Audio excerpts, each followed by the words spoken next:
Hello everyone, hello friends, welcome to my channel Self Study with Navi. In this video, we are going to see class 9 chapter number 1 the story of village Palampur.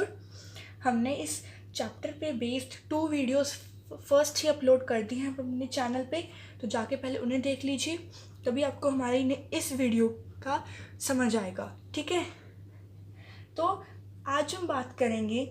हमने बात कर ली थी पिछली 2 videos में farming activities की. Means farming is the main activity. अब farming के अलावा और कौन कौन सी एक्टिविटीज़ होती थी पालमपुर में. Today we will talk about this. So non farm activities in Palampur today we will talk about.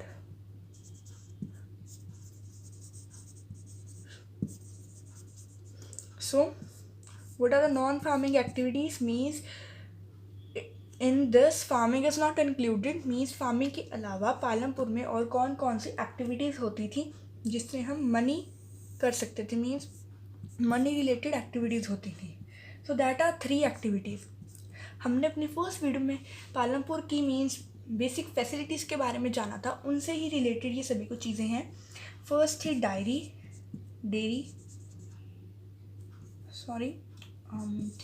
TAIRY. Okay, dairy होती थी.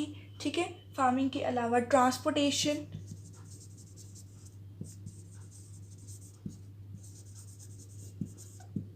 And the third is small scale businesses. इसके बारे में हमने अपनी फर्स्ट वीडियो में भी देखा था.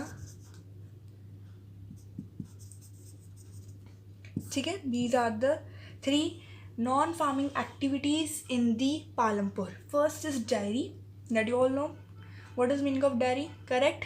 आपकी नेबरहुड में जहाँ सभी जगह होती है डायरीज. ट्रांसपोर्टेशन मीन्स जो टोंगास चलाते हैं वैसे वो अपना काम मीन्स आप कह सकते हैं कि वो लाइफ गुजारते थे मीन्स ट्रांसपोर्टेशन फैसिलिटी से. और दूसरी तरफ होते थे स्मॉल स्केल बिजनेसेस. मीन्स जो जैसे आप शॉप्स कह लो. ठीक है, शॉपकीपर्स, वैसी things. Okay, now you all understand. Instead of farming these are the activities which the Palampur people do. And one more important thing related to this is only 25% of people are doing these activities. Other than 100%, out of 25%, 75% people are doing the agriculture, but only 25% of people are working in Palampur as these non-farming activities. Hope you all understand. Now we will go the details information of all these activities. So our first activity is here dairy. अब dairy का ज़्यादातर meaning common means वो common activity थी पालमपुर में. ठीक है, और वो कहाँ पर सोल्ड होता था milk. That is in the village Raiganj. ठीक है, मैंने आपको बताया था it is well connected with the other villages. और जो मिल्क सोल्ड होता था पालमपुर से वो होता था रायगंज की ओर. And the nearby village. Okay, it is a nearby village to it. और जो एक और विलेज था शाहपुर. ठीक है, उन्होंने क्या किया था, उन्होंने कलेक्शन की थी कम चिलिंग सेंटर्स की रायगंज में, जिससे क्या होता था milk is transported to far away towns. Okay, जैसे जो मिल्क था वो अलग अलग टाउन्स में, सिटीज़ में क्या होता था, सोल्ड होता था, ट्रांसपोर्टेड होता था. Okay, so this is our the dairy. Now next is our small scale manufacturing means this one. So आपकी बुक में भी ऐसे एग्जाम्पल्स दिए हुए हैं, इसे आप देख सकते हैं.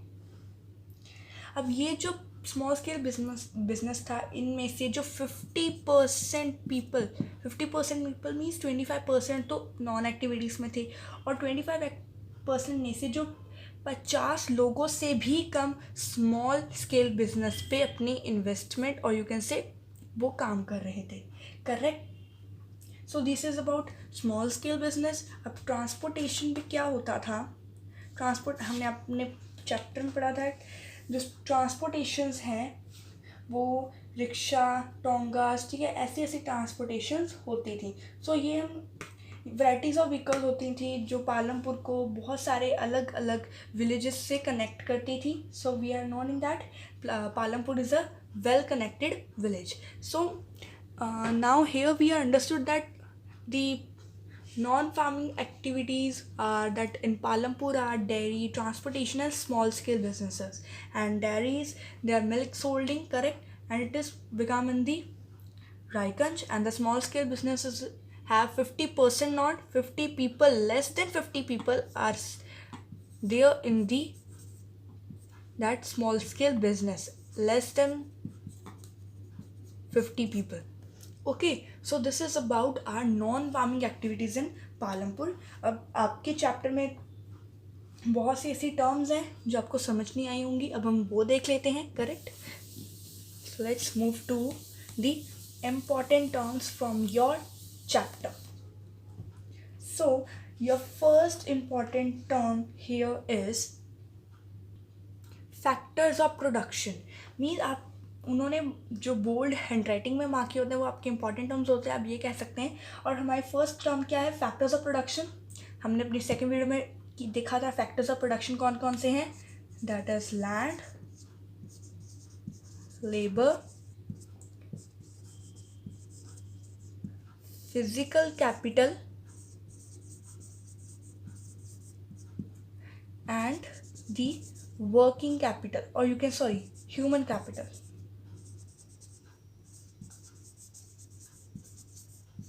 So this is the factors of the production, correct. So next here is multiple cropping. मैंने आपको बताया था multiple cropping क्या होती है. That growing more than one crop on a same piece of land. Means जैसे ये land है, ठीक है, ऐसे वो divided होती है, correct. और उसके ऊपर यहाँ पर कोई और क्रॉप, यहाँ पर कोई और क्रॉप, यहाँ पर कोई और क्रॉप. मीन्स एक पीस ऑफ लैंड पे more than one crop during a year. Means एक साल में एक पीस ऑफ लैंड पे बहुत सारे क्रॉप्स उगाना, मोर देन वन क्रॉप्स उगाना, उसे हम कहते हैं दी multiple cropping. I think you have all understood. So next here is what is capital. So capital is the amount of money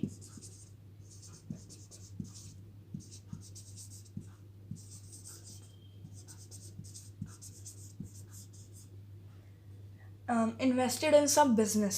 ठीक है, amount of money invested in some business. So this is the capital. Meaning of capital is this. Okay, अगर आपको note down करना है तो you can note down side by side it. It is the capital, the amount of money invested in some business. I hope you all are clear.